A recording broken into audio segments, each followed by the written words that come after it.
Hello बच्चों, स्वागत है आपका अपने YouTube channel smart career academic classes में। जैसा कि देख पा रहे हैं कि आज की जो क्लास है वो कौन सी है, जो हमारा सीरीज चल रही है केमिस्ट्री की पाठशाला 2026-2027 के लिए। तो आज का जो लेक्चर होगा वो लेक्चर नंबर 6 होगा। ठीक है, कल का जो लेक्चर गया था तो इससे पहले लेक्चर नंबर 5 में हमने डिस्कस किया था कि विलेयता को डिस्कस किया था कि सॉल्युबिलिटी क्या होती है। ठीक है, जिसमें हमने दो टॉपिकों को कवर किया था पाठ्यक्रमानुसार, चाहे वो यूपी बोर्ड का हो, चाहे यूपी बोर्ड का, चाहे एमपी बिहार किसी भी बोर्ड का हो, एनसीईआरटी के लेवल का। तो उसमें हमने दो टॉपिक कवर किए थे प्राइमरली। पहला हमने जाना था कि ठोसों की द्रव विलायकों में विलेयता के बारे में डिस्कस किया था कि किसे कहते हैं, कौन कौन से कारक हैं जो उसको प्रभावित करते हैं। फिर हमने जो है गैसों की द्रव विलायकों में विलेयता के बारे में डिस्कस किया था। ठीक है, उसको प्रभावित करने वाले कारकों का अध्ययन किया था। तो लास्ट क्लास में हमने जो है दाब के प्रभाव का अध्ययन किया था गैसों की द्रव विलायकों में विलेयता पे।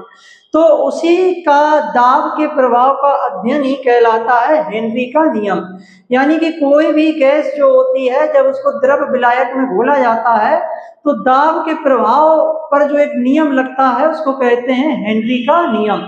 हेनरी के नियम ने बस यही कहा था कि कोई भी गैस जो किसी एक द्रव विलायक में घोली जा रही है तो उस गैस का दाब जितना ज्यादा होगा उतनी ही गैस वो उस द्रव विलायक में ज्यादा घुलेगी। यानी कि दाब जो है वो गैस की मात्रा की बिल्कुल कैसी थी, जैसे हमने कहा था कि ये गैस है, इस गैस का ये प्रेशर है, तो इसका प्रेशर जितना ज्यादा होगा उस गैस की मात्रा, ठीक है, ये कैसी होगी, ज्यादा होगी। यानी कि प्रेशर अगर बढ़ेगा तो उसकी मात्रा भी बढ़ेगी, प्रेशर अगर डाउन होगा तो उसकी मात्रा भी घटेगी। ठीक है, तो ये हेनरी का नियम था। तो इसी को नियम को आज हम अच्छे से डिस्कस करेंगे। ठीक है, देख लें थंबनेल में दिख रहा होगा, इसमें आज हम अध्ययन करेंगे हेनरी का नियम, बहुत अच्छे से डिस्कस करेंगे। बेहतरीन क्लास होगी हमारी केमिस्ट्री की पाठशाला की। ठीक है, इसका गणितीय रूप जानेंगे, मैथमेटिकल इसका एक्सप्रेशन क्या है, ठीक, नियम की सीमाएं जानेंगे, इस नियम की क्या सीमाएं हैं, क्या इसके लिमिटेशंस हैं, और दैनिक जीवन में इसके उदाहरण, यानी कि डे टू डे लाइफ में ऐसी कौन सी घटनाएं हैं या ऐसे कौन से टर्म हैं जो जिसमें हेनरी का नियम एप्लीकेबल है, हेनरी का नियम लागू होता है। तो जैसे देख पा रहे हैं ये कोल्ड ड्रिंक, ठीक है, कोल्ड ड्रिंक पीजिए, एकदम ठंडे हो जाइए। तो इस कोल्ड ड्रिंक की बोतल में जो कोल्ड ड्रिंक भरी हुई है तो इस पर भी हेनरी का नियम लगता है। इसको हम इसी लेक्चर में जानेंगे। गोताखोर, गहरे समुद्र में जो गोताखोर जाते हैं तो उस पर भी हेनरी का नियम लगेगा। ऊंचाई वाले स्थानों पर जाते हैं, ठीक है, जो लोग जो है पर्वतारोही होते हैं, पहाड़ों की चढ़ाई करते हैं, तो वहां पर भी हेनरी का नियम लागू होता है। कैसे लागू होता है, इसी लेक्चर में बहुत ही सरल और आसान से आसान शब्दों में समझेंगे। हमारे साथ जुड़े रहें, पूरे लेक्चर को देखें। अगर इस YouTube चैनल पर, प्लेटफॉर्म पर पहली बार आए हैं तो इसको सब्सक्राइब करें, लाइक करें और बेल आइकन को दबाना ना भूलें। ठीक है, चलिए, अच्छा, बिना टाइम वेस्ट किए जल्दी ही अपना ये जो क्लास की जो मतलब लेक्चर है इसको स्टार्ट करते हैं। ठीक है, चलें, अच्छा, आगे बढ़ते हैं। देखें, अच्छा भाई क्या कह रहे हैं। तो पहला क्या हमें पढ़ना है, इसमें पढ़ना है हेनरी का नियम। तो पहली बात तो ये ध्यान रखें कि जो हेनरी का नियम है, लॉ ऑफ हेनरी है। ठीक है, सभी बच्चे ध्यान से सुने। तो वो नियम किससे संबंधित है, कभी कभार जो है बहुविकल्पी क्वेश्चन आता है तो उसमें केवल यही पूछ दिया जाता है कि हेनरी का नियम जो है किस सिद्धांत पर आधारित है, या हेनरी का नियम जो है किससे संबंधित है, किससे रिलेटेड है। तो सीधा ध्यान रखें कि हेनरी का नियम जो है वो किसी भी गैस की, यानी गैसों की द्रव में विलेयता से संबंधित है। ठीक है, गैसों की द्रव में विलेयता से संबंधित है, या गैस की विलेयता पर दाब के प्रभाव के अध्ययन को बताता है। ठीक, तो हेनरी के नियम में हम क्या करते हैं, हेनरी के नियम के द्वारा किसी भी गैस की किसी द्रव विलायक में विलेयता पर दाब के प्रभाव के अध्ययन को बताता है कि कोई भी गैस है उस गैस पे दाब का प्रभाव क्या होगा। प्रेशर जब हम बढ़ाएंगे या घटाएंगे तो प्रेशर बढ़ाने या घटाने पर उस गैस की विलेयता का द्रव विलायक में विलेयता पर क्या इफेक्ट पड़ेगा, विलेयता बढ़ेगी या घटेगी। ये सब, इन सभी बातों का आंसर हमको देता है हेनरी का नियम, यानी कि हेनरी का लॉ। देखें हेनरी का नियम क्या कहते हैं। देखो, हेनरी का नियम कहता है, हेनरी के नियम के अनुसार कहते हैं कि स्थिर ताप पर, स्थिर ताप पर किसी द्रव विलायक में किसी गैस की विलेयता उस गैस के दाब के समानुपाती होती है। ठीक, बस केवल इतना ही नियम है, तो इसी नियम को हम यहाँ पर लिख रहे हैं। चलें अच्छा देखें, देखें क्या कहता है नियम। देखें नियमानुसार स्थिर ताप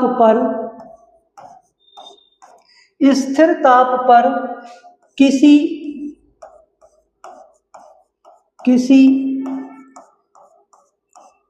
द्रव विलायक में स्थिर ताप पर किसी द्रव विलायक में किसी गैस की विलेयता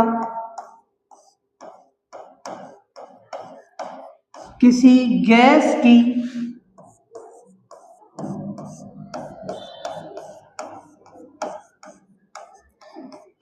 गैस की विलेयता उस गैस के दाब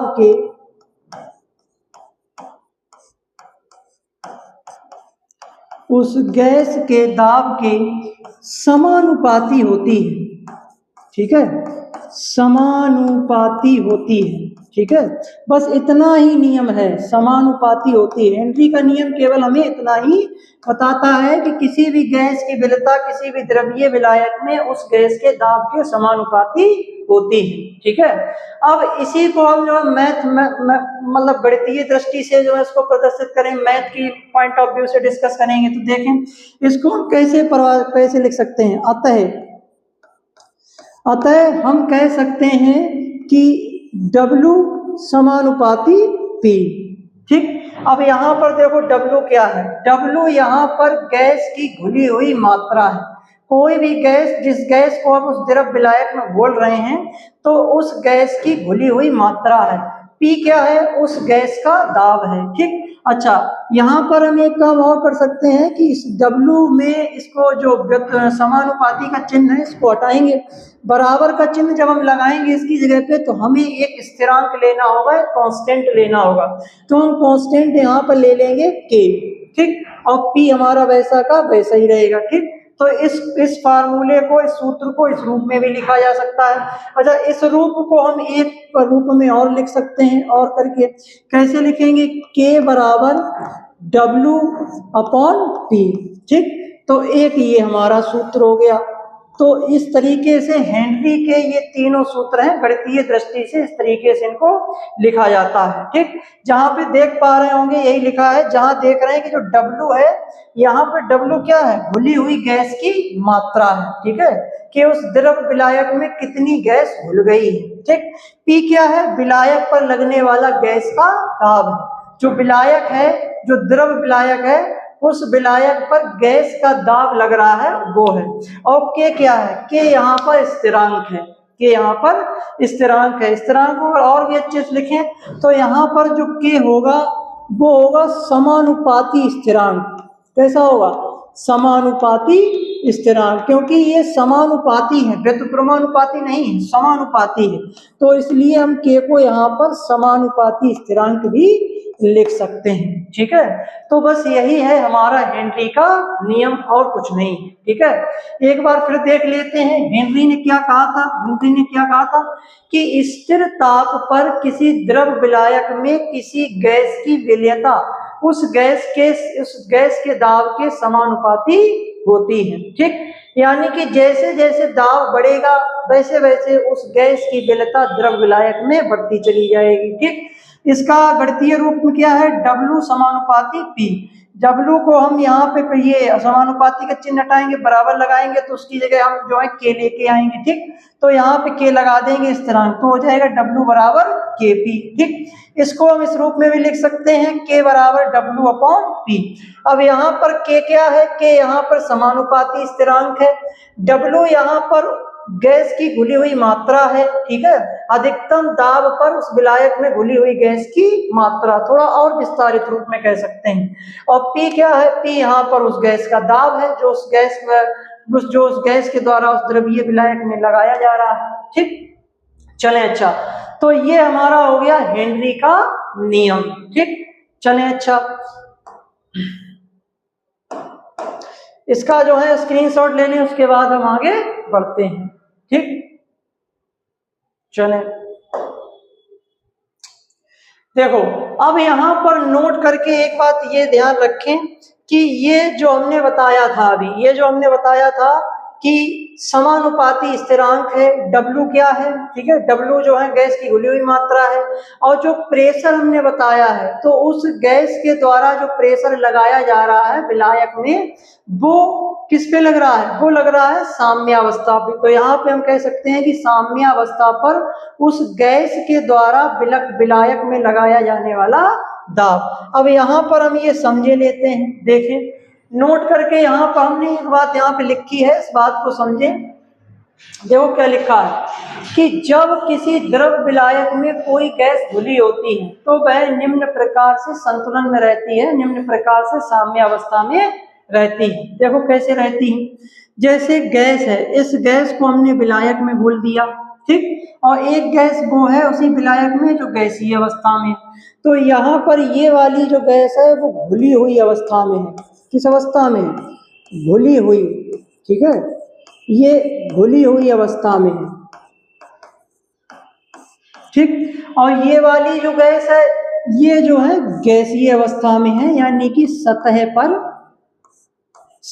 पर गैसीय अवस्था में, गैसीय अवस्था में हालांकि वो भी है लेकिन ये सतह पर है, ठीक है, गैसीय अवस्था में। तो ये जो दोनों गैसों की जो अवस्थाएं हैं जो एक दूसरे से साम्यावस्था में है, इक्विलिब्रियम में है, ठीक है, तो उसी को हम क्या कहते हैं, उस गैस की द्रव विलायक में साम्यावस्था कहते हैं, इक्विलिब्रियम कहते हैं। इसका मतलब ये है कि जैसे मान के चलो जल है, जैसे मान के चलो ये हमने यहाँ पर एक परख वो ले लिया, का नाम जार ले लिया या एक गिलास ले लिया, और उस गिलास में हमने यहाँ पर पानी भर दिया, ठीक है, इसने यहाँ पर पानी भर दिया है, और पानी भरने के बाद ये इसकी सरफेस हो गई, इतना पानी यहाँ पे भरा हुआ है। अब गैस जो है वो यहाँ पर ऑक्सीजन, जैसे मान के चलो ऑक्सीजन को लिए ले रहे हैं, ठीक है, समझाने के लिए, ऑक्सीजन यहाँ पर इसमें घुली हुई, तो एक तो गैस ये हो गई जो घुली हुई अवस्था में, और एक गैस ये है जो सरफेस के ऊपर है, जो घुली हुई अवस्था में नहीं है, जो कुछ कुछ बुलबुलों की अवस्था में है, मतलब सतह पर है, सरफेस पर है, तो एक गैस ये हो गई। अब ये दोनों गैसें साम्य अवस्था में है, कैसी हैं, साम्य अवस्था में, यानी कि जितनी जो है अंदर जो है गैस वाली जो है अंदर घुल रही है, लगभग उतनी जो है अंदर से घुल के बाहर आ रही है, ठीक, तो इस अवस्था को हम साम्य अवस्था कहते हैं, इक्विलिब्रियम कहते हैं, ठीक है। तो वही बात यहाँ पे लिखी, जैसे यहाँ पे लिखी कि गैस विलायक में यानी कि घुली अवस्था में, इसमें घुली हुई है, ठीक, और ये वाली जो है सतह पर है, तो ये सतह में है, तो ये दोनों इक्विलिब्रियम में है, साम्य अवस्था में है।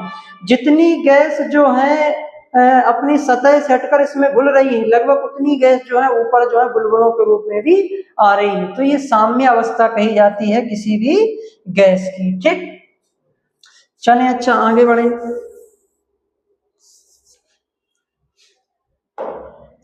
स्क्रीनशॉट लें, उसके बाद आगे बढ़ते हैं, ठीक। अब देखें, अच्छा हेनरी का जो हमारा नियम है, हेनरी का जो नियम है, उस हेनरी के नियम को हम मोल प्रभाज के रूप में व्यक्त कर सकते हैं, ठीक है। जैसे हेनरी का जो नियम है, तो उस हेनरी के नियम को उस घोली हुई गैस के आंशिक दाब यानी कि P और उस गैस के मोल प्रभाज यानी कि X के रूप में भी व्यक्त कर सकते हैं। तो इस आधार पर भी हम जो है हेनरी के नियम को परिभाषित कर सकते हैं। तो यहाँ पर जब हम हेनरी का नियम लिखेंगे तो अलग तरीके से लिखेंगे। देखो यहाँ पे क्या लिखा है, गैस की विलयता को यानी कि किसी भी गैस की विलयता को द्रव विलायक में मोल प्रभाज Xg के रूप में भी व्यक्त किया जा सकता है। यहाँ पर X मोल प्रभाज है और G है गैस, यानी कि गैस का मोल प्रभाज, ठीक है। जनरली हम मोल प्रभाज को X से प्रदर्शित करते हैं, लेकिन यहाँ पे G इसलिए लगा दिया है क्योंकि ये गैस का जो है मोल प्रभाज है। अब इसको हम किस रूप में लिखेंगे, ठीक है, मोल प्रभाज के रूप में इसको किस प्रकार से हम परिभाषित करेंगे, तो देखें जरा, मोल प्रभाज के रूप में हम लिखेंगे, देखें, स्थिर ताप पर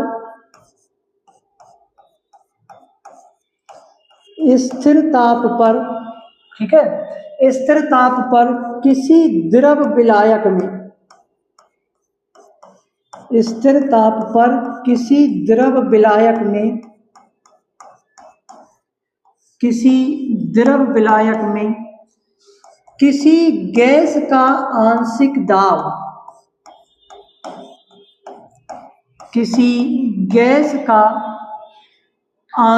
दाब यानी कि जो पार्शियल प्रेशर है, ठीक है, किसी गैस का आंशिक दाब यानी कि P, ठीक है, उस गैस के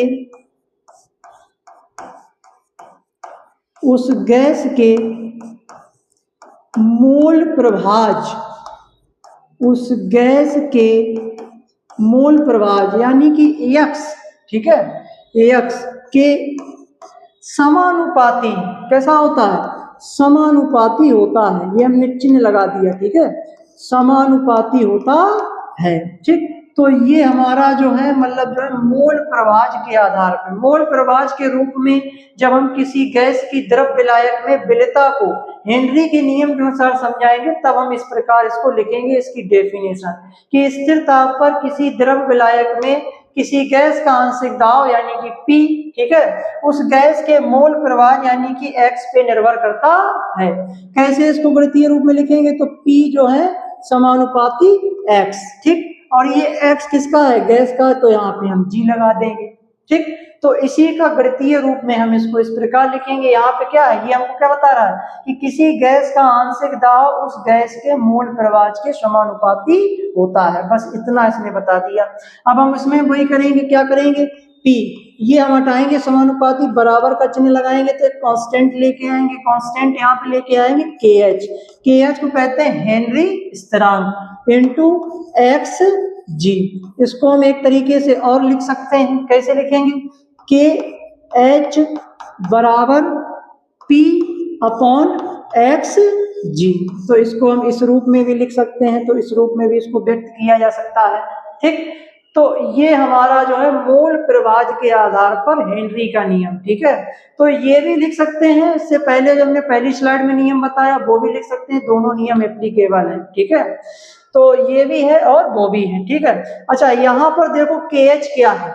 KH यहाँ पे देखो लिखा हुआ है, KH यहाँ पर हेनरी स्थिरांक है, ठीक है, हेनरी कांस्टेंट है।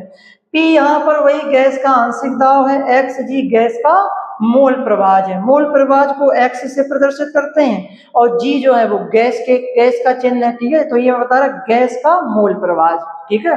तो इस तरीके से ये हो गया हेनरी का नियम, ठीक है। ऐसी आशा कर रहे हैं कि सभी बच्चों को समझ में आ रहा होगा, ठीक है। अगर वीडियो समझ में आ रहा होगा, कोई भी दिक्कत है, कोई भी इशू है तो कमेंट बॉक्स में एक बार टाइप करके जरूर बताएं। कोई भी क्वेश्चन है उसको बताएं, ठीक है, और अपना फीडबैक जरूर दें। वीडियो आप जो पढ़ रहे हैं, जो हम पढ़ा रहे हैं, तो आपको कैसा लग रहा है, ठीक है, समझ में आ रहा है या नहीं आ रहा है? सभी बच्चे इस बात को जरूर बताएं, अपना फीडबैक जरूर दें, ठीक। चलें, अच्छा अब आगे बढ़ते हैं। तो ये हो गया हमारा मोल प्रभाज के रूप में हेनरी का नियम, ठीक। चलें, अच्छा अब देखेंगे महत्वपूर्ण बिंदु। इसमें महत्वपूर्ण बिंदु देखो क्या है, यहाँ पे देखो जो KH के बारे में बताया गया है, ठीक है, KH के बारे में। तो इसमें एक बात ये ध्यान रखेंगे कि अलग अलग गैसों के लिए KH का मान अलग अलग होता है, मतलब अलग अलग गैसों के लिए KH का मान अलग होता है। अब यहाँ पे सीधी बात ये ध्यान रखें, देखो ये हमने जो है शॉर्ट करके लिख लिया है पहले से ही कि जिन गैसों के KH का मान अधिक होगा उनकी विलेयता कम होगी, और जिन गैसों के लिए KH का मान यानी कि हेनरी स्थिरांक का मान कम होगा उन गैसों की विलेयता अधिक होगी। यानी कि KH को लेके इनवर्स रिलेशन है, ठीक है। अगर हम KH की वैल्यू को बढ़ाएंगे, कोई गैस है अगर उसकी KH की वैल्यू बढ़ रही है तो उस गैस की जो विलेयता है, जो सॉल्युबिलिटी है, वो उसी दर से घटती चली जाएगी, ठीक है। तो इस बात को यहाँ पर आप ध्यान रखें, ठीक है। अच्छा, तो ये हमारा हो गया महत्वपूर्ण बिंदु, इस बात को ध्यान रखें। चलें, अच्छा अब हम आगे बढ़ते हैं। आगे देखो भाई, इस नियम की सीमाएं क्या हैं, क्या कहता है ये नियम? इस नियम की कुछ सीमाएं हैं, उन सीमाओं के अंतर्गत ही ये नियम हमारा लागू होता है। अगर उन सीमाओं को ये क्रॉस कर रहा है तो उन पे लागू नहीं होगा। देखें लिमिटेशंस क्या है, देखें यह नियम तभी लागू होता है जब यह नियम तभी लागू होता है जब, तो पहले इसमें क्या बात दे रखी है कि दाब बहुत अधिक ना हो। कुल मिला के हम सामान्य शब्दों में समझाएं कि जैसे कोई गैस है, उस गैस को किसी द्रव विलायक में हम घोल रहे हैं, तो घोलते समय उस पे ना तो अधिक दाब हो ना कम दाब हो, मतलब एक निर्धारित दाब होना चाहिए। अगर आवश्यकता से अधिक दाब है तब भी ये नियम लागू नहीं होगा, आवश्यकता से कम दाब है तब भी ये नियम लागू नहीं होगा। तो यहाँ पे केवल ये लिखा है कि दाब बहुत अधिक नहीं होना चाहिए, क्योंकि ये जब अगर ज्यादा दाब हम प्रेशर लगा देंगे तो ऐसी कंडीशन में जिस पात्र में हमारा द्रव विलायक रखा है, तो हो सकता है वो पात्र हमारा जो है ब्रेकेज हो जाए। ठीक है, तो इस तरीके से ज्यादा दाब उस पर हम नहीं लगा सकते हैं, ज्यादा दाब उस पर आरोपित नहीं कर सकते हैं। ठीक, तो एक तो इसकी ये मतलब क्या हो गई, एक ये इसकी मतलब सीमा हो गई कि हमें दाब जो है कांस्टेंट रखना है। दूसरा कह रहे हैं कि ताप बहुत कम ना हो, ताप जो है बहुत कम नहीं होना चाहिए और ना ही ताप बहुत ज्यादा होना चाहिए, ये भी हम कह सकते हैं। तो ताप बहुत कम नहीं होना चाहिए, क्योंकि अगर ज्यादा ताप कम होगा तो ऐसी कंडीशन में क्या होगा, उस गैस की विलेयता जो है प्रभावित होगी। ठीक है, क्योंकि जैसे कोई पानी अगर ज्यादा ठंडा होता है तो उस ठंडे पानी में जो है ऑक्सीजन वगैरह है, CO2 वगैरह है, उनकी विलेयता कैसी हो जाती है, रिड्यूस हो जाती है। तो ज्यादा ठंडा पानी नहीं होना चाहिए, नॉर्मल होना चाहिए। अगर पानी को हमने ज्यादा गर्म कर लिया, जैसे पानी को हमने जो है 70-80 डिग्री सेल्सियस पे गर्म कर लिया, तो भी जो है ऑक्सीजन की विलेयता घट जाएगी। देखा होगा जब हम गर्म पानी पीते हैं, आप सिंपल सादा पानी पीजिए, गर्म पानी पीजिए, दोनों के टेस्ट में अंतर आएगा। तो इसका कारण क्या है, वो जो गैसों की जो विलेयता थी वो उसमें घट गई। ताप बढ़ाने पर गैसों की विलेयता बढ़ जाती है, इससे पहले के लेक्चर में हमने इस बात को डिस्कस किया है। ताप के प्रभाव का अध्ययन, ठीक है, कि जब किसी गैस की विलेयता पर हम मतलब अध्ययन कर रहे हैं ताप का, तो ताप बढ़ाने पर गैस की विलेयता सामान्यतः घट जाती है। ठीक, अगला देखें, गैस की विलेयता कम हो, यानी कि गैस की जो विलेयता है, गैस की जो घुलनशीलता है वो कम होनी चाहिए, तभी ये हमारा हेनरी का नियम लागू करेगा। अब कुछ बच्चे यहाँ पे कहेंगे कि सर गैस की विलेयता कम क्यों हो, क्योंकि हमें तो भाई गैस को उसमें घोलना है, तो कम क्यों हो। तो देखो, जिस गैस की विलेयता ठीक ठाक होगी, जिस गैस की विलेयता जो है अच्छी होगी, मतलब जो है आसानी से उस द्रव विलायक में घुल रही होगी, तो वहां पे हेनरी के नियम को लगाने की क्या जरूरत है, वहां पे कोई जरूरत ही नहीं है। ठीक है, मान के चलिए अभी हम बताएंगे अमोनिया के बारे में। जैसे अमोनिया जो गैस होती है, ये कैसी होती है, ये जल के साथ या द्रव विलायक के साथ, ध्रुवीय विलायकों के साथ क्रिया कर लेती है। क्रिया करने के बाद ये अधिक घुलनशील है, आसानी से अधिकता से घुल जाती है। तो जब ये अधिकता से घुल रही है तो हेनरी के नियम की आवश्यकता क्या है, यानी कि दाब लगाने की जरूरत क्या है, जब ये ऑटोमेटिक जो है बिना प्रेशर क्रिएट किए अधिक मात्रा में घुल रही है, तो हमें हेनरी के नियम की जरूरत ही नहीं पड़ेगी। हेनरी के नियम की जरूरत हमें तब पड़ेगी जो गैस द्रव विलायक में कम घुल रही हो, जो गैस द्रव विलायक में कम घुल रही हो। भाई जब कम घुल रही होगी तो हम क्या करेंगे, प्रेशर लगाएंगे। क्या लगाएंगे, प्रेशर लगाएंगे, तो प्रेशर से वो थोड़ी और घुल जाएगी, और प्रेशर लगाएंगे निश्चित सीमा तक तो और घुल जाएगी। तो भाई हेनरी का नियम क्यों बताया गया, हेनरी नियम इसीलिए तो बताया गया है कि किसी गैस की विलेयता गैस के दाब को बढ़ाने पर बढ़ती है, तो हमें विलेयता को बढ़ाना है। हेनरी का नियम हम उन्हीं गैसों के लिए लगाएंगे जो गैस किसी द्रव विलायक में कम घुलती है, तो वहां पर हेनरी के नियम के अनुसार दाब लगाएंगे, दाब लगाकर उसकी विलेयता को हम बढ़ा देंगे। और जो गैस पहले से ही घुल रही है तो उसमें हेनरी के नियम को लगाने की कोई जरूरत नहीं है। ठीक है, तो गैस की विलेयता कम होनी चाहिए, गैस की विलेयता अगर अधिक है तो हमें दाब लगाने की जरूरत ही नहीं है, ऑटोमेटिक घुल जाएगी। ठीक, चौथा यहाँ पे नियम है वो छिप गया है, तो इसको यहाँ पे हम लिखे दे रहे हैं। ठीक है, चौथा कह रहे हैं कि गैस की आणविक अवस्था, यानी कि जो गैस है उस गैस की आणविक अवस्था परिवर्तित नहीं होनी चाहिए।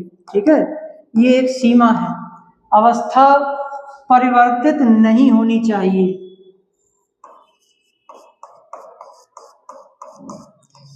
परिवर्तित नहीं होनी चाहिए।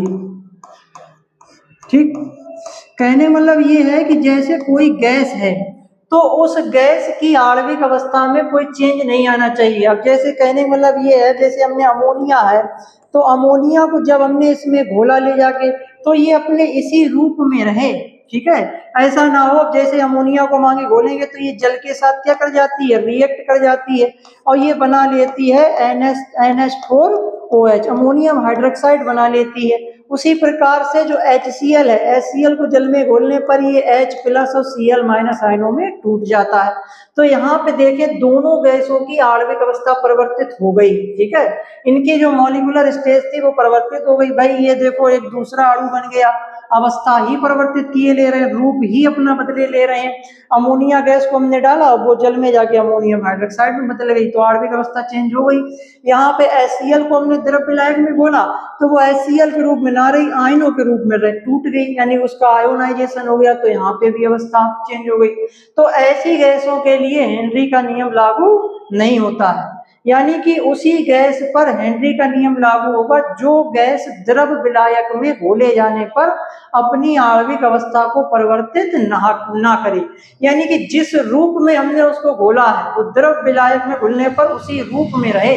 अगर उसने अपने रूप को चेंज कर लिया तो इसका मतलब वहां पर हेनरी का नियम लागू नहीं हो पाएगा, दाब के प्रभाव का कोई विशेष मतलब इफेक्ट उस पर नहीं पड़ेगा, ठीक है। तो ये हमारा हो गया हेनरी के नियम की सीमाएं, ठीक है। हेनरी के नियम की क्या हो गई, ये हमारी सीमाएं हो गई, ठीक है।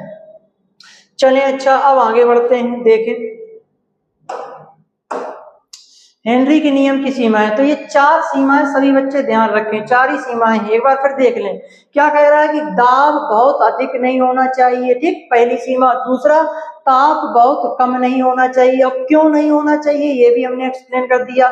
गैस की विलता कम होनी चाहिए, ठीक, अधिक अगर होगी तो हमने बता दिया क्या होगा, फिर उसमें हेनरी के नियम की जरूरत ही नहीं पड़ेगी।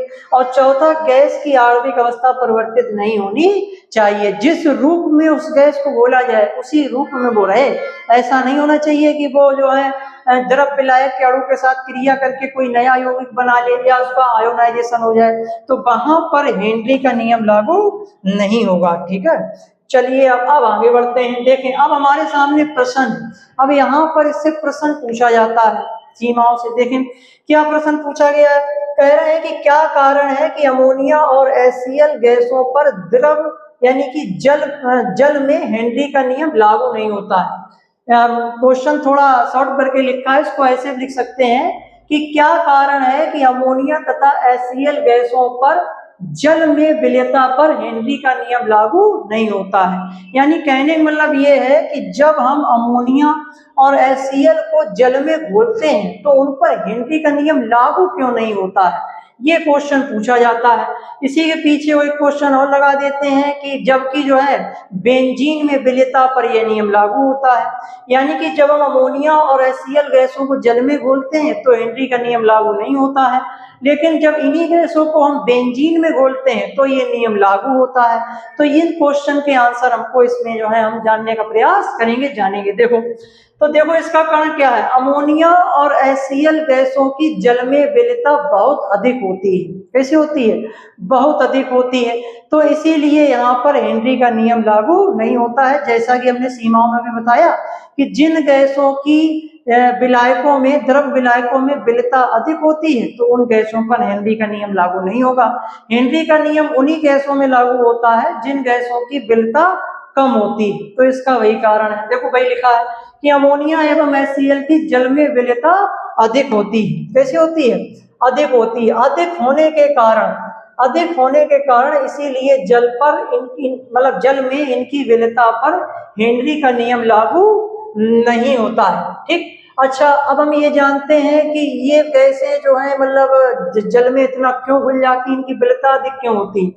तो हमने देखो इससे पहले लेक्चर में बताया है कि किसका प्रभाव, कि कोई भी गैस जो होती है वो द्रव विलायक में कब घुलती है, या तो इसका क्या हो जाए, या तो वो अभिक्रिया कर ले, या तो वो उस द्रव विलायक के साथ क्या कर ले, अभिक्रिया कर ले, रिएक्शन कर ले, या उसका आयनीकरण हो जाए, यानी कि उसका आयनीकरण, आयोनाइजेशन हो जाए, वो आयनों में जाकर टूट जाए। तो ऐसी कंडीशन में वो द्रव विलायक में क्या करेगी, द्रव विलायक में ज्यादा घुलेगी। समझ पा रहे होंगे बात को, द्रव विलायक में इसकी जो सॉल्युबिलिटी है वो बढ़ जाएगी। तो वही इसमें हो रहा है। अब देखो अमोनिया है, अमोनिया को जब हम जल में घोलेंगे तो ये जल में जाने के बाद जल के अणुओं के साथ क्रिया करके अमोनिया हाइड्रोक्साइड बना लेगी। तो यहाँ पर इसने क्या कर ली, अभिक्रिया कर ली, यानी कि अभिक्रियाशील हो गई, सगुणित हो गई, ठीक है। तो इसलिए इसने अभिक्रिया कर ली, इसलिए इसकी क्या होगी, सॉल्युबिलिटी, यानी कि इसकी जो घुलनशीलता है वो कैसी हो गई, बढ़ गई। और अगर इसकी घुलनशीलता बढ़ गई तो हेनरी का नियम यहाँ पर लागू नहीं होगा, ठीक है, जैसा हमने बताया। HCl के केस में देखें, HCl क्या करती है, जल के अणु के साथ क्रिया करके, मतलब क्रिया न करके इसका जल में जैसे इसको घोलते हैं इसका आयोनाइजेशन हो जाता है, ये आयनों में टूट जाती है H+ तथा Cl- आयनों में, यानी कि प्रोटॉन और क्लोराइड आयनों में टूट जाती है, आयनों में इसका टूटना, आयनों में टूट जाता है। तो ऐसी कंडीशन में भी इसकी क्या होगी, घुलनशीलता बढ़ जाएगी, घुलनशीलता बढ़ेगी, हेनरी का नियम लागू नहीं होगा, ठीक। तो ये हमने जान लिया। तो इस तरीके के क्वेश्चन का जब भी सामना हो, आपको इसमें ज्यादा नहीं लिखना है, सभी बच्चों को इतना ही लिख देना है कि अमोनिया व HCl की जल में विलयता या घुलनशीलता अधिक होने के कारण हेनरी का नियम इन गैसों पर लागू नहीं होता है, इन गैसों पर जल की विलयता में हेनरी का नियम लागू नहीं होता है। ये समीकरण लिख दें, बस बात खत्म, ज्यादा लिखने की जरूरत नहीं है। अच्छा, हमने बताया कि बेंजीन में लागू होता है, तो चले जरा बेंजीन में देख लें। बेंजीन में भाई जो है क्यों ये घुल जाती हैं, ठीक, तो देखें जरा।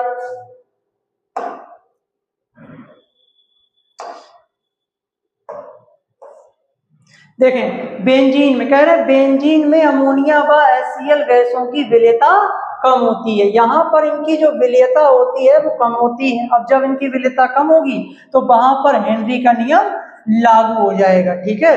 क्यों होगा, देखो जैसे हम क्या करेंगे, अमोनिया ले लें, अमोनिया ले लें या HCl ले लें, ये दोनों ही हमारी ध्रुवीय गैसें हैं। कैसी गैसें हैं, ध्रुवीय गैसें। ध्रुवीय ध्रुवीय अणु क्या होते हैं, इससे पहले के लेक्चर में हम बता चुके हैं, जिन बच्चों ने नहीं देखा है तो वो देख लें। अच्छा, एक बात और, जो बच्चे चैनल पे पहली बार आए हैं तो वो किसी भी लेक्चर को बीच से ना देखें, प्लेलिस्ट को फॉलो करें, चैनल पे प्लेलिस्ट बनी हुई है, प्लेलिस्ट के अकॉर्डिंग लेक्चर बाय लेक्चर जो है सभी लेक्चर सेट कर रखे हैं, तो लेक्चर 1 से देखें, लेक्चर 1, 2, 3 ऐसे करके देखें पूरा चैप्टर, ठीक है।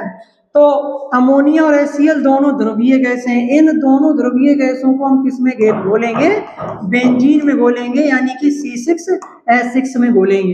अच्छा, बेंजीन हमारा कैसा है, बेंजीन हमारा अध्रुवीय है, बेंजीन हमारा कैसा होता है, अध्रुवीय है। तो जब ये अध्रुवीय है तो इसमें जो है ये अल्प विलेय होगा, घुलेगा ही नहीं, इसमें कैसा होगा, अल्प विलेय होगा, इसमें जो है घुलेगा ही नहीं, बहुत कम घुलेगा। और ऐसी कंडीशन में हेनरी का नियम कैसा होगा, हेनरी का जो नियम है वो लागू हो जाएगा, क्योंकि यही तो सीमा में हमने एक पॉइंट पढ़ा था, हेनरी का नियम यहाँ पर लागू हो जाएगा। समझ पा रहे हैं, क्योंकि ये ध्रुवीय कैसे हैं और ये एक अध्रुवीय विलायक है, और हमने बताया था कि समान समान को घोलता है, यानी कि ध्रुवीय गैस ध्रुवीय विलायक में घुलती है, अध्रुवीय गैस अध्रुवीय विलायक में घुलती है, अपोजिट में नहीं घुलती है, समान समान को घोलता है, यानी कि लाइक डिसॉल्व लाइक, ठीक है। तो इसीलिए जो है बेंजीन में अमोनिया व HCl गैसों की विलयता पर हेनरी का नियम लागू हो जाता है, जल की विलयता पर लागू नहीं होता है। चलिए अच्छा, अब आगे बढ़ते हैं, स्क्रीनशॉट लेने। चलिए अच्छा, आगे देखें भाई, आगे क्या कह रहे हैं। अब हम पढ़ने चल रहे हैं इसके अनुप्रयोग। इसके अनुप्रयोग बहुत बेहतरीन है, ठीक है, इनसे भी क्वेश्चन पूछे जाते हैं, बहुत इंपॉर्टेंट टॉपिक है ये। देखें अनुप्रयोग क्या कह रहा है, देखें पहला अनुप्रयोग, हेनरी के नियम के हमारे मतलब दैनिक जीवन में डे टू डे लाइफ में कुछ अनुप्रयोग हैं, उन अनुप्रयोगों को पढ़ने चल रहे हैं। सभी बच्चे ध्यान से देखें, बहुत जबरदस्त टॉपिक है। देखें पहला अनुप्रयोग ये है, इसका पहला अनुप्रयोग हमें देखने को मिलता है कि शीतल पेय पदार्थों व सोडा वाटर में CO2 गैस की घुलनशीलता को बढ़ाने के लिए उच्च दाब पर CO2 गैस को भरा जाता है। जैसे जानते होंगे, मान के चले कि यहाँ पर एक हम क्या ले लें, एक बोतल ले लें, ठीक है, यहाँ पर एक बोतल ले लें, इसको हम रफली बनाए दे रहे हैं, ठीक। और इस बोतल में, यहाँ पर बोतल में क्या भरी हुई है, कोल्ड ड्रिंक भरी हुई है, ठीक है, क्या भरी हुई है, कोल्ड ड्रिंक यहाँ पर भरी हुई है, ठीक है, कोल्ड ड्रिंक भरी हुई है, और यहाँ पर लगा हुआ है ढक्कन। क्या लगा हुआ है, ढक्कन। तो क्या होता है कि जब कोल्ड ड्रिंक बनाने वाली जो कंपनियां होती हैं, तो इसमें जब कोल्ड ड्रिंक को इस बोतल में भरती हैं, तो कोल्ड ड्रिंक को भरते समय वो दो बातों को ध्यान में रखती हैं। पहला तो ताप को रखती हैं कम, ताप को कैसा रखती हैं, कम रखती हैं, ठीक है, माइनस यानी कि कम रखेंगी, ठीक। और दाब को रखेंगी हाई, दाब यानी कि जो प्रेशर है इसको कैसा रखेंगी, हाई रखेंगी। तो ये दो कंडीशन जो है एप्लीकेबल होंगी जब कोई कोल्ड ड्रिंक वाली जो कंपनी है, जब वो निर्माण कर रही है, बोतल में जो है कोल्ड ड्रिंक को भरा जा रहा है, तो उस कंडीशन में ताप को रखा जाएगा कम और दाब को रखा जाएगा ज्यादा। क्यों? दाब ज्यादा होगा तो इसमें CO2 गैस की विलेयता को बढ़ा लिया जाएगा। अच्छा, कोल्ड ड्रिंक क्या होती है, कोल्ड ड्रिंक के बारे में थोड़ा जान लें। कोल्ड ड्रिंक जो होती है वो कार्बोनेटेड ड्रिंक होती है। इसमें क्या क्या होता है, तो इसमें पहली बात तो होता है वाटर, बेस के रूप में वाटर होता है, प्लस इसमें जो है शुगर होती है, इसमें जो मिठास होती है वो शुगर की वजह से होती है, प्लस इसमें कैफीन मिलाई जाती है, ठीक है, क्या मिलाई जाती है, कैफीन मिलाई जाती है, और प्लस इसमें होती है CO2। इतनी चीजें जो है हमारे कोल्ड ड्रिंक में आती। कौन सी कोल्ड ड्रिंक की बात कर रहे हैं, ये वो कोल्ड ड्रिंक माजा या स्लाइस या फ्रूटी की बात नहीं कर रहे हैं, जैसे अन्य जो नॉर्मल होती हैं जैसे पेप्सी वगैरह, थम्स अप, स्प्राइट वगैरह, तो उनकी बात कर रहे हैं। तो ये कार्बोनेटेड ड्रिंक्स होती हैं, पीछे लिखा भी होता है, इसमें वाटर होता है, शुगर होता है, कैफीन होती है और CO2 होती है।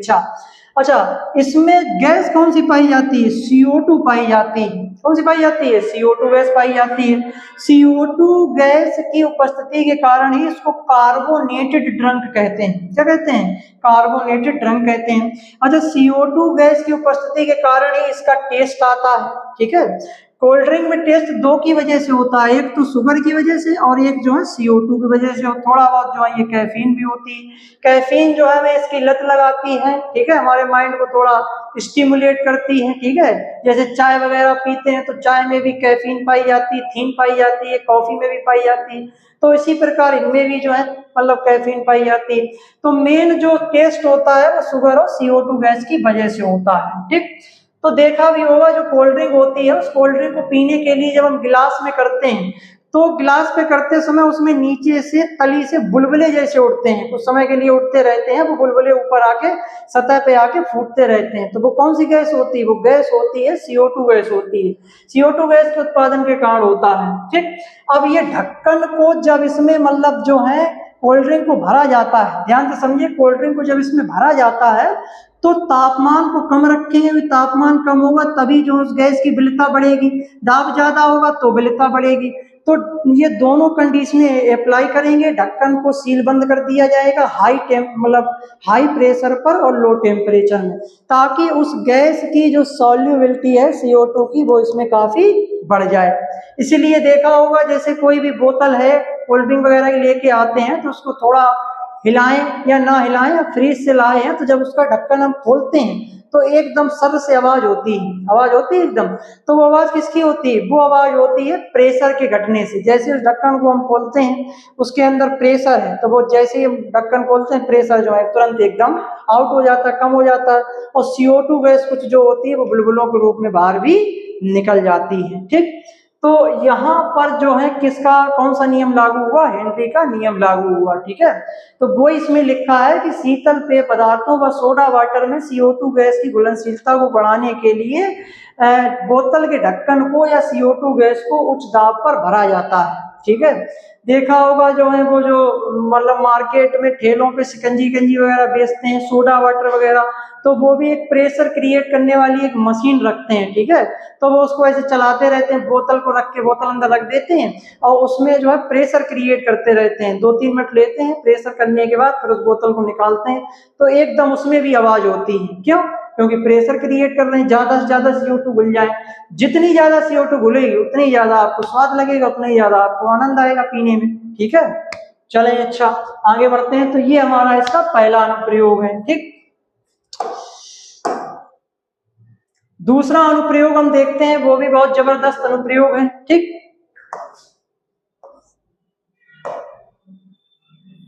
देखें दूसरा अनुप्रयोग क्या है। दूसरे अनुप्रयोग को पहाड़ों की ऊंचाई पे समझते हैं। जैसे मान के चलें कोई एक पहाड़ है, ठीक है, इस पहाड़ को हम यहाँ पर बनाए ले रहे हैं, ये मतलब क्या है, पहाड़ है।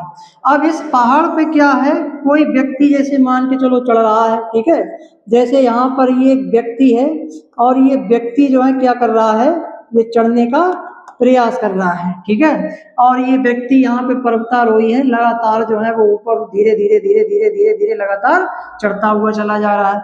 जब ये पर्वतारोही ऊपर धीरे धीरे पहाड़ के जो है ऊपर जैसे जैसे बढ़ेगा, वैसे वैसे क्या होगा, ये मान के चले कि जो दाब होगा, दाब को हम यहाँ बताए दे रहे हैं, ठीक है। जो प्रेशर होगा किसका, गैस का, O2 का, जनरली गैसेस का, जो रेस्पिरेटरी गैसेस हैं, ठीक है, उन गैसेस का जो प्रेशर होगा वो वैसे वैसे लगातार घटता हुआ चला है। क्योंकि यहाँ पे जैसे जैसे हम बढ़ाएंगे, ठीक है, तो जैसे गलती हो रही है यहाँ पर कि जैसे जैसे हम क्या करेंगे, हाँ अब देखें, जैसे यहाँ पर ये दाब है, तो जैसे जैसे हम ऊपर की तरफ बढ़ेंगे तो वैसे वैसे ये जो दाब है, सही है, दाब जो है वैसे वैसे जो है वो घटता हुआ चला जाएगा। जैसे जैसे ऊपर हम बढ़ते चले जाएंगे, दाब जो है वैसे घटता हुआ चला जाएगा। इसको ऐसे मत देखना कि पहाड़ से नीचे उतर रहे हैं तो दाब नीचे घट रहा है, ठीक है, इसलिए कंफ्यूजन में। ऐसे मान के चले जैसे ये व्यक्ति जो है इस पहाड़ के ऊपर जैसे ऊपर की ओर चढ़ रहा है, वैसे जो है गैसों का दाब घट रहा है। तो एक बात बताएं कि जब ये व्यक्ति जो है ऊपर की ओर चढ़ रहा है, इसको मान लेंगे चिंटू है, ये क्या है, चिंटू। चिंटू ने मन किया कि हम जो है पर्वत पे चढ़ेंगे, पहाड़ पर चढ़ेंगे, ठीक है, बड़ा हो गया है, तो चिंटू ऊपर की तरफ चढ़ रहा है। जैसे जैसे ऊपर की तरफ चढ़ रहा है वैसे वैसे गैसों का दाब घट रहा है। तो ये ऊपर की तरफ चढ़ रहा है लेकिन गैसों का दाब घट रहा है। तो ऐसी कंडीशन में क्या होगा, प्रेशर घटने पर गैसों की जो घुलनशीलता होगी रक्त प्लाज्मा में, वो धीरे धीरे घटती चली जाएगी, ठीक है।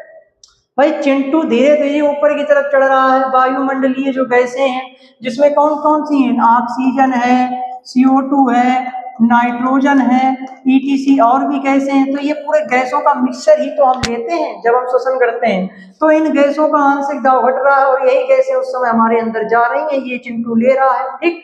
तो ऐसी कंडीशन में जब इनका दाब घटेगा तो इन गैसों की घुलनशीलता हमारे रक्त प्लाज्मा में, जो हमारा ब्लड का जो प्लाज्मा होगा उसमें घट जाएगी, क्योंकि प्लाज्मा में ही तो गैसें घुलेंगी जाके, हीमोग्लोबिन में जाके ऑक्सीजन बाइंड करेगी जाके। तो जब इसकी घुलनशीलता घट जाएगी तो ऐसी कंडीशन में हमारे शरीर में ऑक्सीजन की कमी होने लगेगी। ये कमी होने लगेगी तो इस कमी की होने की कंडीशन को कहते हैं एनॉक्सिया। क्या कहते हैं, एनॉक्सिया कहते हैं, ठीक है। इस कंडीशन को हम क्या कहेंगे, एनॉक्सिया कहेंगे।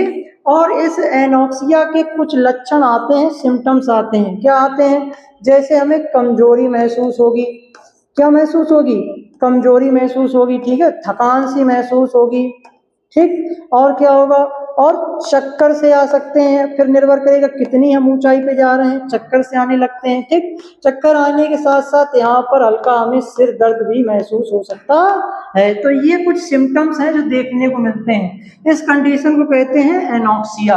क्या कहते हैं, एनॉक्सिया कहते हैं। तो क्या लिखा है कि अधिक ऊंचाई पर जाने पर ऑक्सीजन का आंशिक दाब कम होता है, जिससे रक्त में ऑक्सीजन की कमी हो जाती है। तो इसीलिए देखा होगा कि जो पर्वतारोही होते हैं वो जब चढ़ाई करते हैं तो अपने साथ ऑक्सीजन का सिलेंडर लेके जाते हैं। क्यों, क्योंकि उन्हें मालूम है कि जैसे जैसे ऊपर हम चढ़ेंगे गैसों का जो दाब है, जो प्रेशर है, वो घटता चला जाएगा और हमें ऑक्सीजन प्रचुर मात्रा में नहीं मिल पाएगी, हमें सांस लेने में दिक्कत होगी, ये सब सिम्टम्स से हमें सफर करना पड़ेगा। तो इसीलिए वो पहले से सिलेंडर लेके जाते हैं, ठीक है। सिलेंडर लेके जाएंगे तो कुछ नहीं होगा, ये हम ऐसे ही बता रहे हैं, जैसे चिंटू को ऐसे ही मन किया वो ऐसे ही चढ़ने लगा, सिलेंडर लेके ही नहीं गया, जो किसी ने बताया नहीं उसको क्या होता है, इसने केमिस्ट्री पढ़ी नहीं। अब आप बच्चे हैं, आप सब पढ़ रहे हैं, तो आप तो नहीं जाएंगे, ऐसा नहीं करेंगे, ठीक है। चिंटू बेचारा ऐसे ही चला गया बिना सिलेंडर लिए, तो उसे ये सभी दिक्कतों का सामना करना पड़ा। यहाँ पे जैसे ही पहुंचा वैसे उसे चक्कर आने लगा, अरे ये क्या हो रहा है, फट से जो नीचे फिर आ गया, रहने दो हम नहीं चढ़े, बाद में चढ़ेंगे, ठीक है। तो जो सिलेंडर लेके जाते हैं तो उन्हें किसी प्रकार की दिक्कत नहीं होती। जो सिलेंडर लेके नहीं जा रहे हैं उन्हें इन दिक्कतों का सामना करने पड़ेगा, ठीक है। चलिए अब आगे बढ़ते हैं, तीसरा अनुप्रयोग अपना देखते हैं। तीसरा अनुप्रयोग देखें भाई, क्या कहते हैं,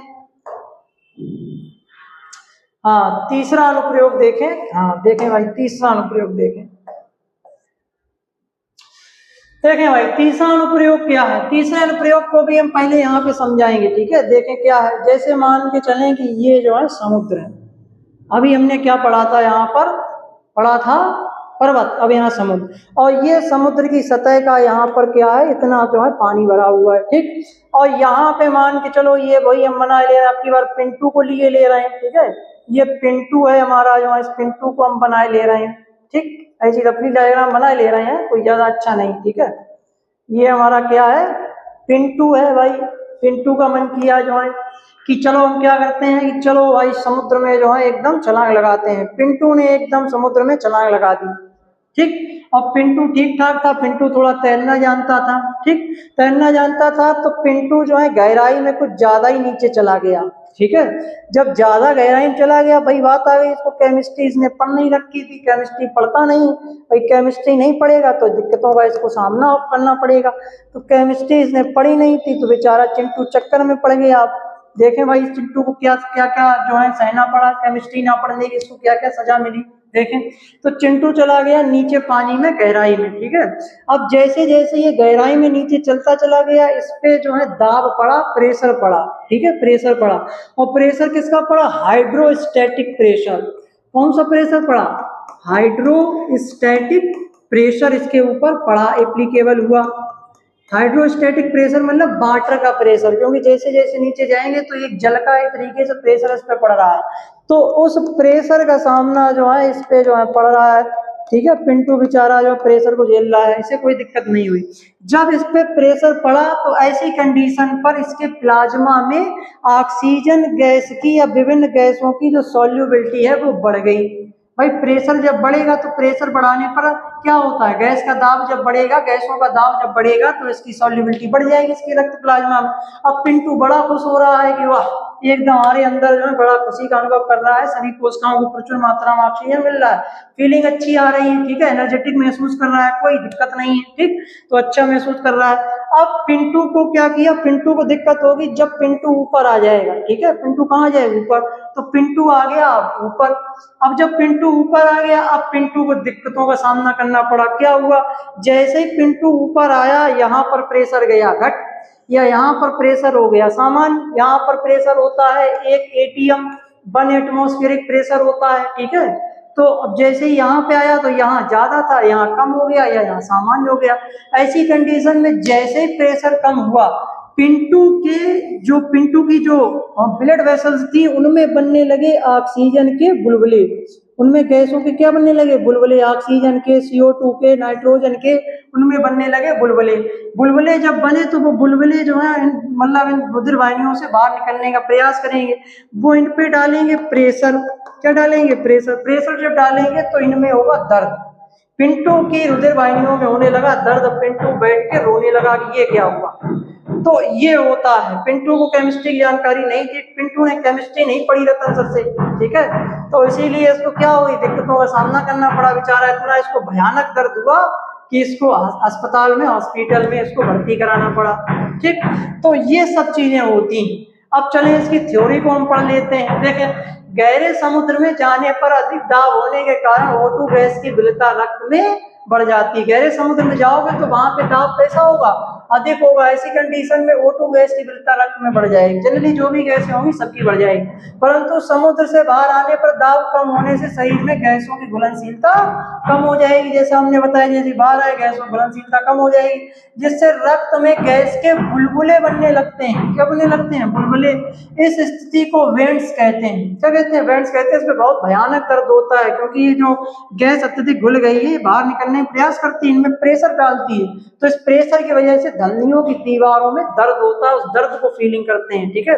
इससे बचने के लिए गोताखोर क्या करते हैं, सिलेंडर में हीलियम मिश्रित वायु यानी कि oxygen plus nitrogen plus helium को लेकर जाते हैं। तो समुद्र में जाने वाले जनरली जो गोताखोर होते हैं वो भी सिलेंडर लेके जाते हैं। इसे पिंटू को मालूम नहीं था, नहीं ऐसे ही चला गया, ठीक है, तो ये भी सिलेंडर लेके जाते हैं और इसमें क्या करते हैं, हीलियम को और नाइट्रोजन भर के ले जाते हैं। हीलियम और नाइट्रोजन क्या करती है, इस गैसों की अपने मतलब इनकी तो विलेयता है ही कम, हीलियम की और नाइट्रोजन गैस की जल में विलेयता कम होती है, बात हमने बताई दी है। क्यों, क्योंकि नाइट्रोजन एक अध्रुवीय गैस है और जल हमारा कैसा, ध्रुवीय नहीं घुलेगी। हीलियम भी हमारा अध्रुवीय है, तो ये दोनों तो वैसे भी नहीं घुलेंगी। इनको ज्यादा रखेंगे। इन दोनों की उपस्थिति की वजह से ये भी थोड़ी बहुत जो घुलती थी ज्यादा, वो भी अब कम घुलेगी। ठीक, मतलब काम चलता रहेगा। व्यक्ति जो है समुद्र में जब जाएगा सिलेंडर लेके, उसका काम चलता रहेगा। अब जब ज्यादा प्रेशर पड़ेगा तो ऐसा नहीं कि ये गैसें, ये तीनों गैसें ज्यादा घुल जाएं, ज्यादा नहीं घुलेंगी। और जब ज्यादा नहीं घुलेंगी तो ये जो पिंटू बाहर आएगा तो फिर उसको कोई दिक्कतों का सामना ही नहीं करना पड़ेगा, इसे दर्द नहीं होगा। ऐसा नहीं इसके बुलबुले बन जाए, बेंड्स इसको होने लगे, गांठें बन जाए, ऐसा नहीं होगा। ठीक है, तो ये क्या है, ये जो है हेनरी के नियम के हमारे अनुप्रयोग हैं, जिनको हमने सामान्य से सामान्य, सरल से सरल और बेहतरीन जो है एग्जाम्पल्स के साथ यहाँ पे पढ़ा। बेहतरीन जो हमने यहाँ पे उदाहरण दिए उनके साथ हमने यहाँ पर अध्ययन किया है। ठीक है, चले अच्छा, तो आज की क्लास के लिए इतना ही। आज की क्लास में हमें हेनरी के नियम को पढ़ना था। हेनरी के नियम क्या है, हेनरी के नियम की क्या सीमाएं हैं, और हेनरी के नियम के क्या अनुप्रयोग हैं। ठीक है, चलें अच्छा, अगली क्लास में जल्द ही हम मिलेंगे अगले किसी टॉपिक के साथ। इसी चैप्टर को आगे हम कंटिन्यू करेंगे। ठीक है, जो बच्चे लेक्चर को देख रहे हैं इसको पूरा पढ़ने के बाद हमारी बातों को ध्यान से सुने। ठीक है, लेक्चर के जो है पूरा देख लेने के बाद इसका स्क्रीनशॉट लेने और खुद के अपने हैंड रिटन नोट्स बनाएं, खुद की अपनी कॉपी बनाएं और अपने स्वयं के हाथों से बैठ के लिखें। ठीक है, क्योंकि यही कॉपी आपकी बोर्ड परीक्षा में या जो स्कूल में जो हाफरली वगैरह या अर्धवार्षिक या ईयरली जो एग्जाम्स होते हैं तो उनमें ये हमारे जो है काम आएगी कॉपी। ठीक है, आपको ज्यादा इधर उधर भागने की जरूरत नहीं है, सब डेटा एक ही जगह जो है एकत्रित मिल जाएगा। ठीक, चलिए अच्छा, अब हम जो है अगली क्लास में जल्द ही मिलते हैं। ठीक है, तब तक के लिए धन्यवाद। मिलते हैं जल्दी। ठीक है, पढ़ते रहें, जुड़े रहें, जल्द ही अगली क्लास में अगले लेक्चर में मिलेंगे। और पढ़ते रहें, हमारे साथ जुड़े रहें, हंसते रहें, मुस्कुराते रहें, कभी अपने लिए तो कभी अपनों के लिए। ठीक है।